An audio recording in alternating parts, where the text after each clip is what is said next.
Tribes நேயர்களுக்கு வணக்கம். கண்ணீர் விடாத குறையாக தான் அரசியலில் இருந்து விலகப் போவதாக மாரிதாஸ் அறிவித்துள்ளார். ஏன் இந்த திடீர் முடிவு?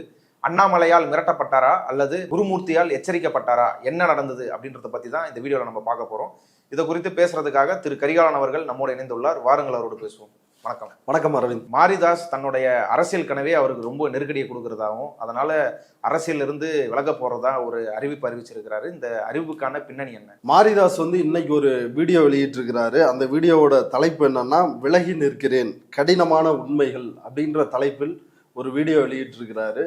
அந்த வீடியோவில் அவர் என்ன சொல்றாரு அப்படின்னா, நான் ஒரு சாதாரணமானவனாக மோடிக்கு ஆதரவாக மோடியினுடைய ஆட்சி இன்னும் 25 ஆண்டுகள் இந்தியாவில் நீடிக்க வேண்டும் என்ற லட்சியத்தோடு நான் ஃபேஸ்புக்கில் எழுதிட்டு இருந்தேன். அதுக்கு பிறகு ஒரு யூடியூப் சேனலை ஆரம்பித்தேன். எந்த பணப்பலன்களையும் எதிர்பார்க்காமல் தான் நான் இந்த வேலைகள்லாம் செஞ்சுக்கிட்டு வந்தேன். அப்போ இடையில அரசியல் கனவு, அதாவது பாஜகவில் ஒரு பொறுப்பு, அதை வாங்கிக்கிட்டு மக்களுக்காக சேவை செய்ய வேண்டும் அப்படின்ற ஒரு முடிவில் அவர் இருந்தாராம். அவனுங்களுக்கு சேவையா என்னன்றது வேற, அவனால் சொன்னதை சொல்றேன். அப்படி ஒரு முடிவில் இருந்தேன். தொடர் அழுத்தங்கள் இருக்குது. அதனால இந்த அரசியல் கனவு, அடுத்த பொறுப்பாளர் நான் தான், பாஜகவில் பொறுப்பு வாங்குவது அப்படின்ற அந்த போட்டியிலிருந்து நான் விலகுகிறேன்.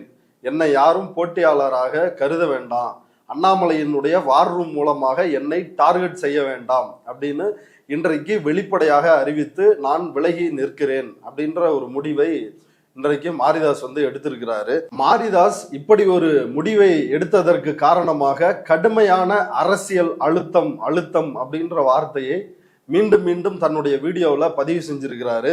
அது என்ன அரசியல் அழுத்தம் அப்படின்றத பின்னாடி பார்க்கலாம். எதன் காரணமாக இந்த அரசியல் அழுத்தம் கொடுக்கப்பட்டது, எதனால் மாரிதாஸ் இப்படி ஒரு முடிவை எடுத்தார் அப்படின்ற கேள்விக்கு என்ன விடைனா, 2 வீடியோக்களை மாரிதாஸ் கடந்த 10 நாட்களுக்குள்ளார போடுறாரு. கடந்த 9 நாட்களுக்கு முன்னாடி ஒரு வீடியோ போடுறாரு. அந்த வீடியோவோட தலைப்பு என்னன்னா, செந்தில்குமார் சிவகுமார் ஐடி ரைடு, 240 கோடி வரி ஏய்ப்பு, யார் இவர்கள், யார் பினாமி அப்படின்ற தலைப்புல ஒரு வீடியோ போடுறாரு. அதற்கு பிறகு நேற்று ஒரு வீடியோ போடுறாரு. அந்த வீடியோ தற்போது அவருடைய சேனல்ல இருந்து டெலீட் செய்யப்பட்டதா மாரிதாஸே சொல்லிருக்கிறாரு. அதாவது திண்டுக்கல்லில் ஒரு 10 நாளைக்கு முன்னாடி வருமான வரித்துறை சோதனை நடைபெறுகிறது. ஒன்றிய அரசினுடைய வருமான வரித்துறை டிபார்ட்மெண்ட் சார்பா அந்த சோதனை அப்படின்றது திண்டுக்கல்லில் நடைபெற்றது. யார் வீட்டில் அப்படின்னா, சிவகுமார் என்பவர் வீட்டிலும் செந்தில்குமார் என்பவர் வீட்டிலும் நடைபெறுகிறது. இந்த சிவகுமார் யாரு அப்படின்னா, அண்ணாமலையினுடைய அக்கால் கணவர், அண்ணாமலையினுடைய சொந்த மச்சான் தான் இந்த சிவகுமார். இவருக்கு நம்ம விசாரிக்கிறப்ப 140 கோடி ரூபாய் அங்க கனிமவள கொள்ளையடித்து சம்பாதித்திருப்பதாக தகவல்கள் வருது. இதுல இந்த வீடியோவில் டீட்டெயில்டா மாரிதாஸ் விளக்குறாரு. எப்படி அண்ணாமலை சேம்பர் அப்படின்னு உருவாகி இருக்குது, எப்படி அங்க கனிமவள கொள்ளை நடத்துறாங்க அப்படின்னு கூகுள் மேப் போட்டு அந்த இடத்த பத்தி விளக்குறாப்புல. அதுலதான் சொல்றாப்புல 240 கோடி ரூபாய் வரி ஏய்ப்பு நடந்திருக்கிறது அப்படின்ற ஒரு விஷயத்த அதுல சொல்றாப்புல. அதன் காரணமாகத்தான் ஒன்றிய அரசினுடைய வருமான வரித்துறை அமைப்பு அவர்கள் வீட்டுல சோதனை நடந்திருக்கிறது அப்படின்ற ஒரு விஷயத்த குறிப்பிடுறாரு. அது இந்த வீடியோல. நேற்று ஒரு வீடியோ வெளியிட்டிருக்கிறார். அந்த வீடியோல என்ன தகவல் அப்படின்னா, கோயம்புத்தூர் சூலூர்ல 6 ஏக்கர் நிலம் வாங்குறாங்க. யார் யார் வாங்குறாங்கன்னா, அகிலா, அபிநய், நெரின்வேல், வர்ஷித் உள்ளிட்ட 4 பேர் கொண்ட ஒரு கூட்டணி. இவங்க 4 பேரும் ஒரு 6 ஏக்கர் நிலத்தை ஒரு விவசாயியிடம் இருந்து வாங்குகிறார்கள். அதுக்கான பத்திரங்கள்லாம் நம்மள்ட்டே இருக்குது, அந்த ஆதாரம். வாங்குறாங்க. அந்த நிலத்தினுடைய மதிப்பு கிட்டத்தட்ட 100 கோடி இருக்கும் அப்படின்னு சொல்றாங்க. பியூஷ் மானுஸ் இதை பத்தி தன்னுடைய சமூக வலைதள பக்கத்துல 100 கோடியிலிருந்து 150 கோடி ரூபாய் அந்த நிலத்தின் மதிப்பு இருக்கும், அதை வாங்கி இப்ப ரியல் எஸ்டேட்டுக்காக பிளாட் போட போறாங்க அப்படின்றத அவரு சொல்லிருக்கிறாரு. ஆனா மாரிதாஸ் என்ன சொல்றாருன்னா, அது 70 கோடி ரூபாய் மதிப்புள்ள 6 ஏக்கர் நிலம் அப்படின்றாரு. அப்ப அண்ணாமலையினுடைய மனைவிக்கு இந்த அகிலா யாரு அப்படின்னா, அண்ணாமலையினுடைய மனைவி அகிலா, அபிநய், நெரின்வேல், வர்ஷித், இந்த 3 பேர்ல அகிலா அண்ணாமலையினுடைய மனைவி. அண்ணாமலையினுடைய மனைவி ஒரு ஐடி கம்பெனியில வேலை செய்யறதா சொன்னாங்க.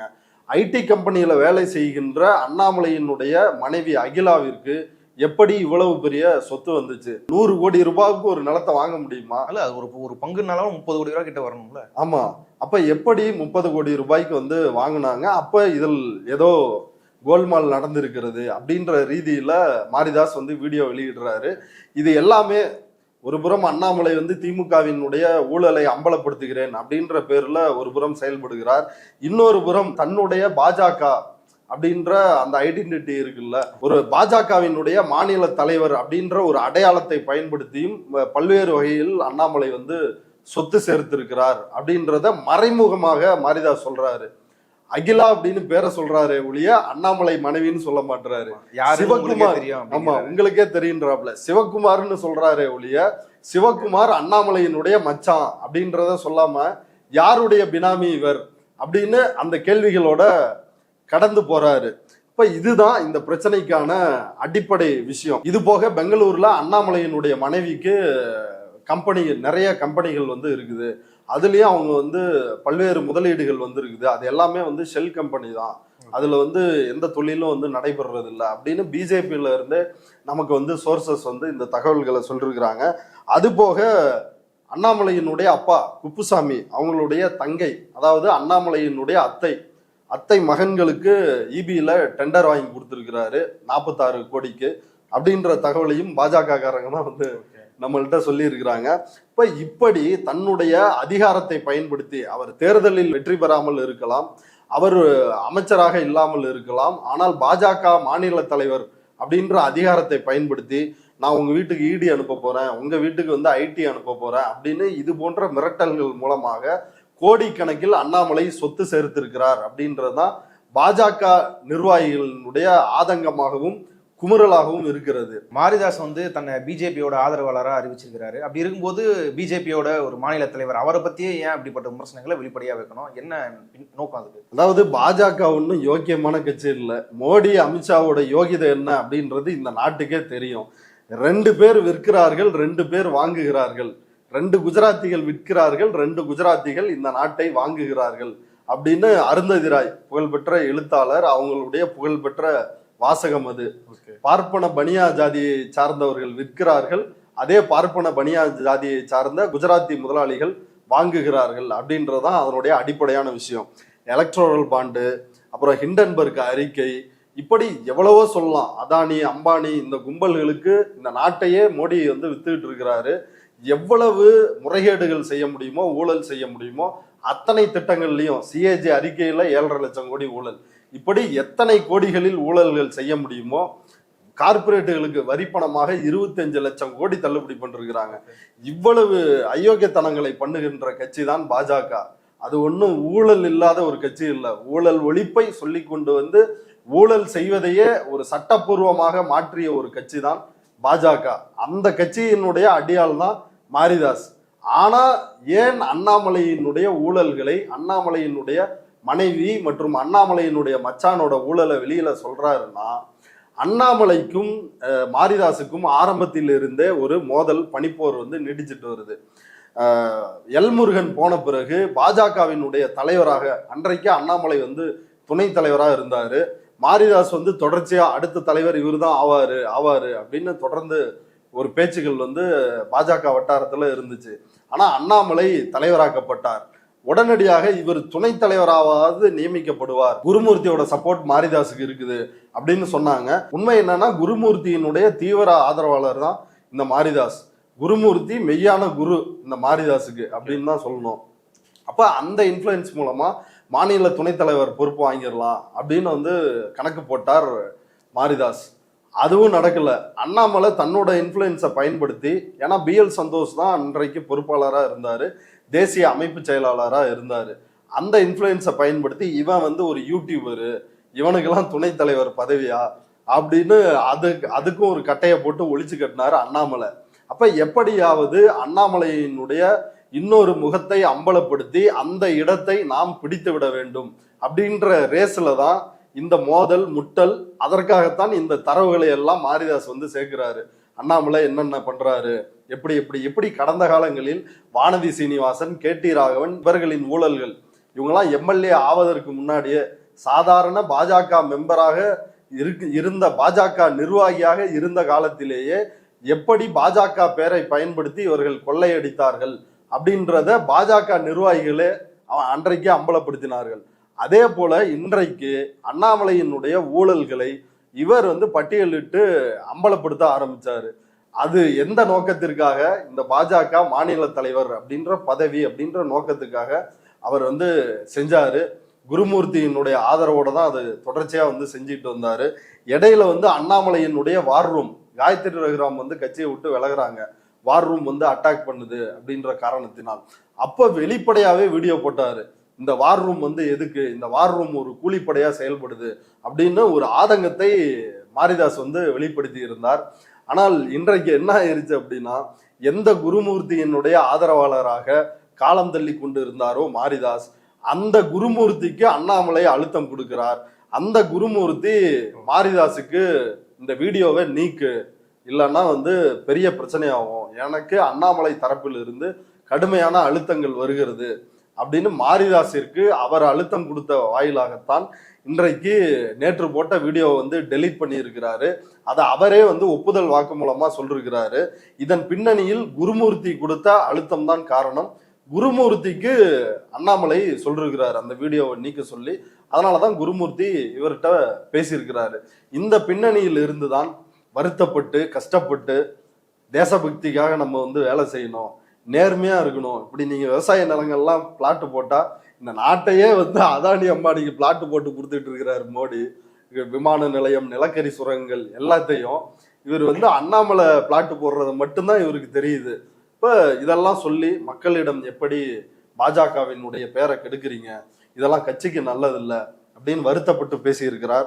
கடந்த காலத்தில் நான் எப்படி கட்சிக்கு வெளியே இருந்து நான் என்னுடைய சேவைகளை செய்தேனோ, எந்த பலனையும் எதிர்பார்க்காமல், அதுபோல நான் கட்சிக்காக உழைப்பேன் அப்படின்னு மாரிதாஸ் சொல்லிருக்கிறாரு. இதுல மாரிதாஸ் ரொம்ப வருத்தப்பட்டு பேசினதுக்கு இன்னொரு காரணம் என்னன்னா, சிவகுமாரை பத்தி இவர் வீடியோ போட்டார் இல்லைங்களா, சிவகுமார் அண்ணாமலையுடைய மச்சான்.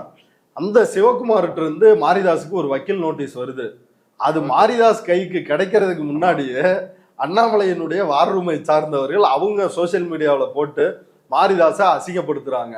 இப்ப இதுவும் உடனடி காரணம் அவருடைய மன உளைச்சலுக்கு. இதுவரைக்கும் நான் சொன்னது சின்ன சின்ன ஊழல்கள்.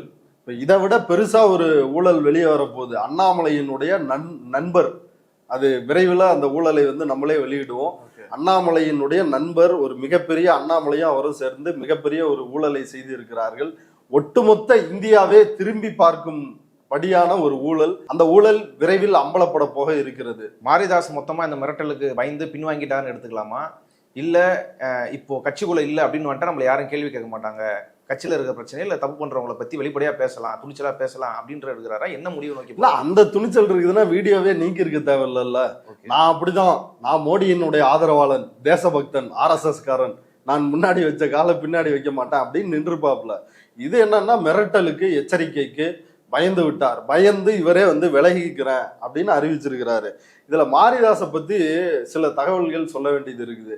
மாரிதாஸ் அடிப்படையில் ஒரு மிகவும் பிற்படுத்தப்பட்ட சமூகத்தை சார்ந்தவர். அதாவது மருத்துவர் சமூகம், நாவிதர் சமூகத்தை சார்ந்தவர், MBC கேட்டகரியில வர்ற சமூகத்தை சார்ந்தவர். அண்ணாமலையும் சரி மாரிதாசும் சரி குருமூர்த்தியை பொறுத்த வரைக்கும் என்ன சூத்திர முண்டங்கள் தான். பாஜகவிற்கு காலாட்படையாக இருக்கக்கூடிய சூத்திரர்கள் தான் அண்ணாமலையும் மாரிதாசும். இந்த படிநிலையில் அண்ணாமலை கொஞ்சம் மேல இருக்கிறாரு, மாரிதாஸ் கொஞ்சம் கீழே இருக்கிறாரு. பார்ப்பன சகவாசம் குலநாசம் என்பதை போல குருமூர்த்தி இவ்வளவு நாள் பயன்படுத்தி கொண்டு இன்றைக்கு எட்டி உதைத்திருக்கிறார். எந்த பெரியார் இந்த பிற்படுத்தப்பட்ட, மிகவும் பிற்படுத்தப்பட்ட இந்த சமூகங்களுக்காக, அவர்களுடைய முன்னேற்றத்திற்காக குரல் கொடுத்த பெரியாரை தொடர்ச்சியாக மாரிதாஸ் இழிவுபடுத்தும் விதமாக பெரியாருடைய சிலைகளை உடைக்க வேண்டும் என்று வீராவேசமாக பேசிக்கொண்டிருந்தார். அந்த மாரிதாஸ், எந்த மாரிதாஸ் முன்னேற வேண்டும் என்று பெரியார் உழைத்தாரோ அந்த பெரியாரினுடைய முயற்சிகள் காரணமா தான் இவர் இன்ஜினியரிங்கே படிச்சிருக்கிறாரு. அவர் இன்ஜினியர் ஆனது காரணமே பெரியார். ஆனா இவர் என்ன பண்றாருன்னா, பெரியாரை இழித்து பார்ப்பனர்களை கொண்டாடினார். ஆனால் பார்ப்பனர்கள் இன்றைக்கு அவர்களுடைய புத்தியை காட்டி விட்டார்கள். நீ என்னதான் முக்கி பட்ட போட்டாலும் நாமம் போட்டாலும் நீ சூத்திரம்தான் அப்படின்றத இன்றைக்கு பார்ப்பனர்கள் காட்டி விட்டார்கள். கறிவேப்பிலையாக தூக்கி எறியப்பட்டுள்ளார் மாரிதாஸ். ஆனா மாரிதாஸுக்கு இதெல்லாம் இருந்தெல்லாம் புத்தி வர போறது இல்ல. ஏன்னா மாரிதாஸே அறிவிச்சிருக்கான், நான் வெளியில இருந்து மோடிக்காக இந்த நாட்டுக்காக சேவை செய்ய போகிறேன் அப்படின்றத சொல்றான். இன்னும் பல சூத்திர முண்டங்கள் படாத பாடு பாஜகவாலும் இந்த RSS-ஆலும் படுகிறார்கள். ஆனாலும் நாங்கள் அண்டி பிழைத்து நாங்க நக்கி பொறுக்கி வாழ்றோம் அப்படின்ற ஒரு நிலைமையில், சுயமரியாதையற்ற நிலைமையில் இருக்கிறாங்க. உதாரணத்துக்கு அர்ஜுன் சம்பத் இருக்கிறாரு, இப்படி நிறைய பேர் இருக்கிறாங்க. பாப்பானே நீ வேணாண்டா அப்படின்னு சொன்னாலும், ஐயா நாங்க உங்க அடிமையா இருந்துக்கிறோம், உங்க காலை கழுவி நாங்க குடிக்க தயாரா இருக்கிறோம், எங்களை எப்படியாவது பக்கத்துல வச்சுக்கீங்க அப்படின்னு கெஞ்சி கும்பிட்டு நாயை போல நக்கி பிழைக்கும் வாழ்க்கையை இவர்கள் தேர்வு செய்துள்ளார்கள். அதனால இவர்கள் என்றைக்கும் வெளியே வர போறதில்ல, அவங்கள தான் ஆதரிப்பாங்க. இவ்வளவு நேரம் இந்த செய்தி குறித்து உங்க கருத்துக்களை பகிர்ந்து கொண்டதுக்கு நன்றி. நன்றி.